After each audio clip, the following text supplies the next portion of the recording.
Welcome again to my channel. This is Trev from Trev, and today we are going to continue with the reading of the Holy Bible. If you are new here, a very special welcome to you. And if you are a returning traveler, I want to say thank you for your continued support. Now, those of you who have been enjoying the narrating of the Bible and have not yet hit the subscribe button, now is a good time to do so.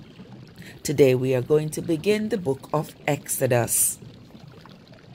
And we'll be reading Exodus chapters 1, 2, and 3. Exodus chapter 1. Now these are the names of the children of Israel which came into Egypt. Every man and his household came with Jacob: Reuben, Simeon, Levi, and Judah, Issachar, Zebulun, and Benjamin, Dan and Naphtali, Gad and Asher. And all the souls that came out of the loins of Jacob were 70 souls, for Joseph was in Egypt already. And Joseph died, and all his brethren, and all that generation. And the children of Israel were fruitful, and increased abundantly, and multiplied, and waxed exceedingly mighty, and the land was filled with them. Now there arose a new king over Egypt, which knew not Joseph. And he said unto his people, Behold, the people of the children of Israel are more and mightier than we. Come on, let us deal wisely with them, lest they multiply, and it come to pass that, when there falleth out any war, they join also unto our enemies, and fight against us, and so let them up out of the land. Therefore they did set over them taskmasters to afflict them with their burdens. And they built for Pharaoh treasure cities, Pithom and Ramses. But the more they afflicted them, the more they multiplied and grew, and they were grieved because of the children of Israel. And the Egyptians made the children of Israel to serve with rigor. And the king of Egypt spake to the Hebrew midwives, of which the name of one was Shiphrah, and the name of the other Puah. And he said, When he do the office of a midwife to the Hebrew women, and see them upon the stool, if it be a son, then he shall kill him, but if it be a daughter, then she shall live.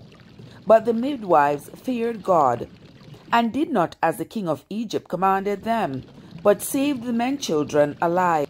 And the king of Egypt called for the midwives, and said unto them, Why have ye done this thing, and have saved the men children alive?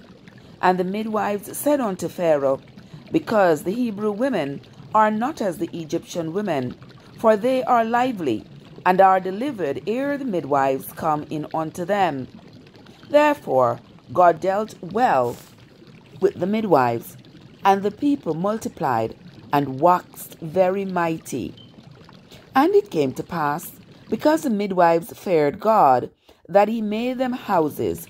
And Pharaoh charged all his people, saying, Every son that is born he shall cast into the river, and every daughter he shall save alive.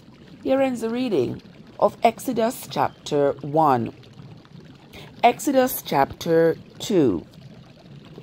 And there went a man of the house of Levi, and took to wife a daughter of Levi. And the woman conceived, and bare a son. And when she saw him that he was a goodly child, she hid him for 3 months. And when she could no longer hide him, she took for him an ark of bulrush, and daubed it with slime and with pitch, and put the child in it. And she laid it in the flags by the river's brink. And his sister stood afar off, to witness what would be done to him. And the daughter of Pharaoh came down to wash herself at the river. And her maidens walked along the river's side.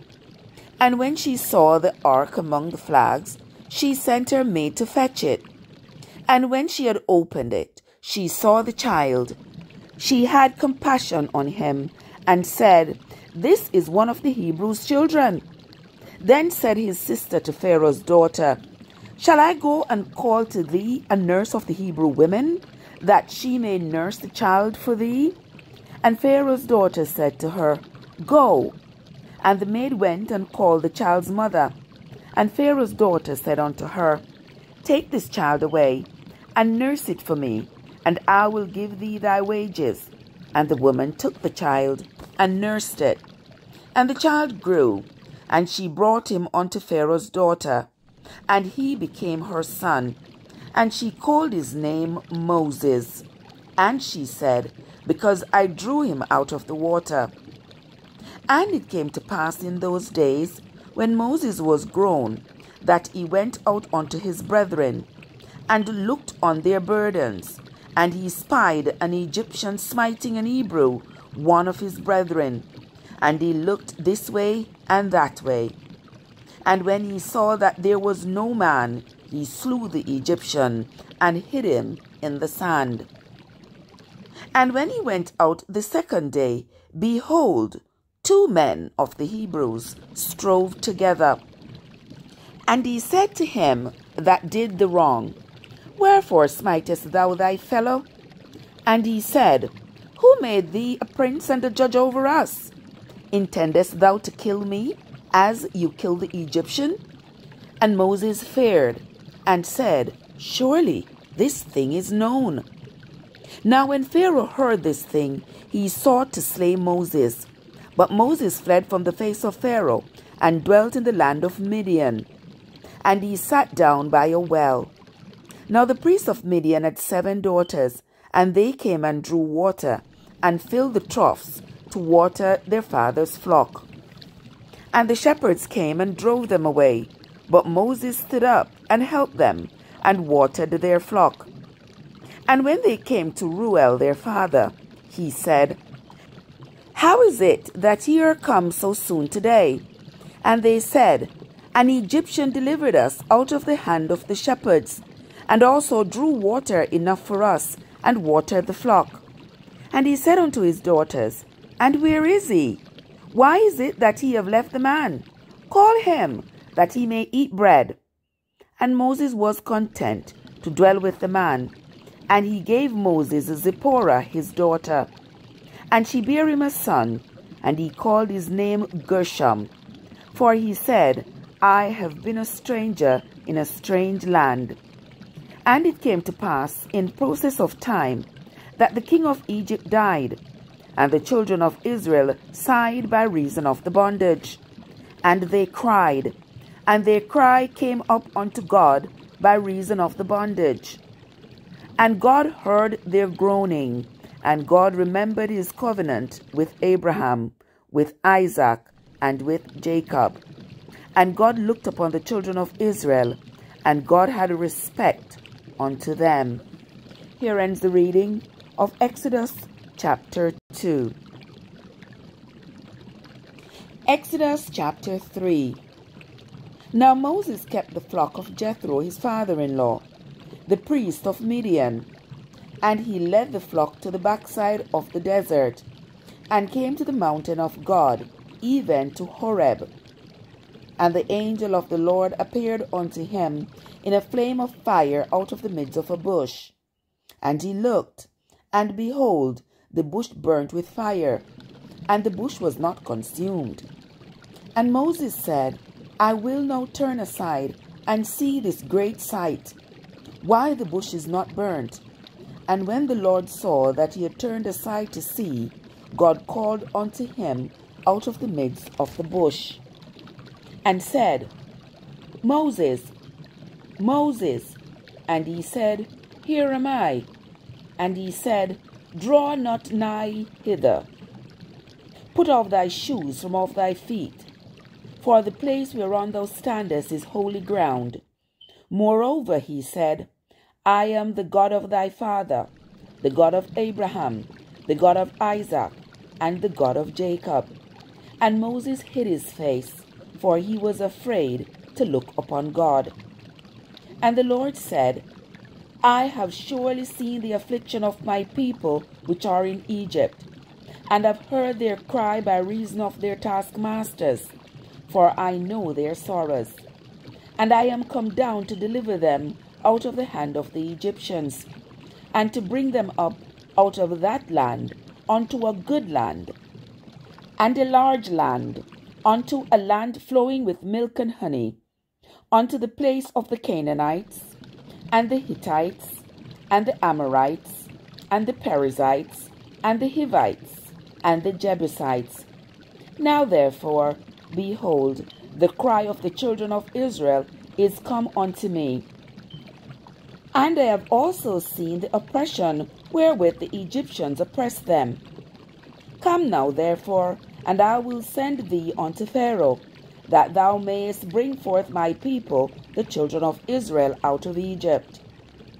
And Moses said unto God, Who am I, that I should go unto Pharaoh, and that I should bring forth the children of Israel out of Egypt? And he said, Certainly I will be with thee, and this shall be a token unto thee, that I have sent thee.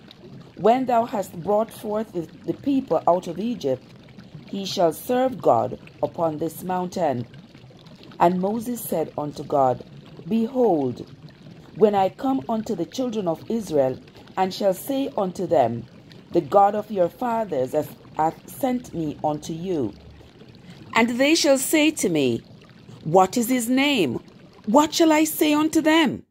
And God said unto Moses, I am that I am. And he said, Thus shalt thou say unto the children of Israel, I am, hath sent me unto you. And God said moreover unto Moses, Thus shalt thou say unto the children of Israel, The Lord God of your fathers, the God of Abraham, the God of Isaac, and the God of Jacob, hath sent me unto you. This is my name forever, and this is my memorial unto all generations. Go, and gather the elders of Israel together, and say unto them, The Lord God of your fathers, the God of Abraham, of Isaac, and of Jacob, appeared unto me, saying, I have surely visited you, and seen that which is done to you in Egypt. And I have said, I will bring you up out of the affliction of Egypt unto the land of the Canaanites, and the Hittites, and the Amorites, and the Perizzites, and the Hivites, and the Jebusites, unto a land flowing with milk and honey.